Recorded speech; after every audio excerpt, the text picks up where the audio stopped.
I have a whole article I wrote about how play to earn actually was, in my analysis, the path to a bank account for many Filipinos during the pandemic. They didn't know.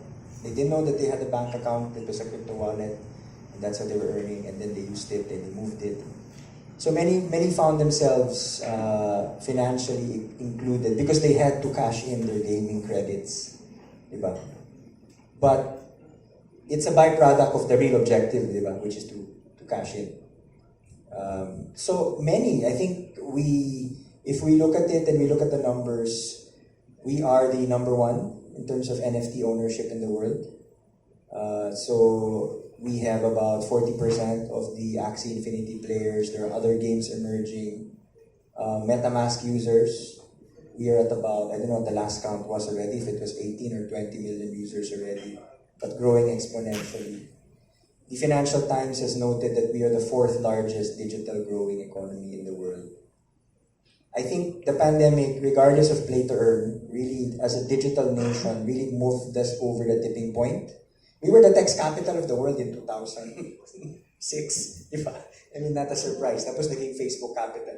The Filipino didn't need too much nudging to be digital. He was savvy already. Ayaw lang. Mahilig lang talaga sa cash yung Pinoy. Wala lang time.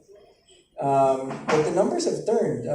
Before the pandemic, if I'll digress a bit and talk about digital transactions, there were about, when you were buying online, there were a few options to pay offline, right? Through 7-Eleven or counters. Those are still considered cash payments, diba? That was about 70% of the market. And only about 20% was happening through online bank accounts and 10% cash.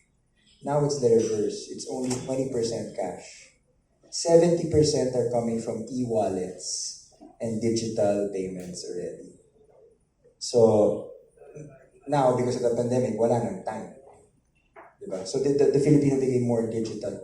I think what happened lang with the play to earn, it gave 2-in-1. It gave you a bank account and in payments at the same time. But that's what I like about the Pinoy. You can't force him to adopt anything. Diba? It took the pandemic, then everyone started moving digital. We've had cryptocurrency and play to earn for years. We've had it since 2010, but the adoption is different.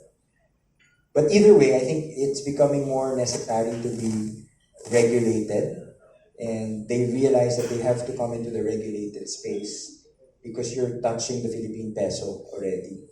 And that's where things have to be regulated properly, because that's a government currency already. But that also unlocks so much more value.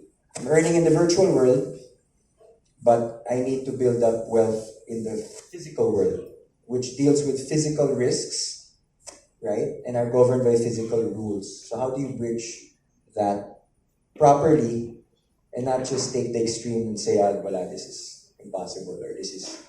And to deny the phenomena is also amazing because it's there, the numbers are all there. The Filipino gamers, the digital users, diba? I mean, the numbers don't lie in terms of scale.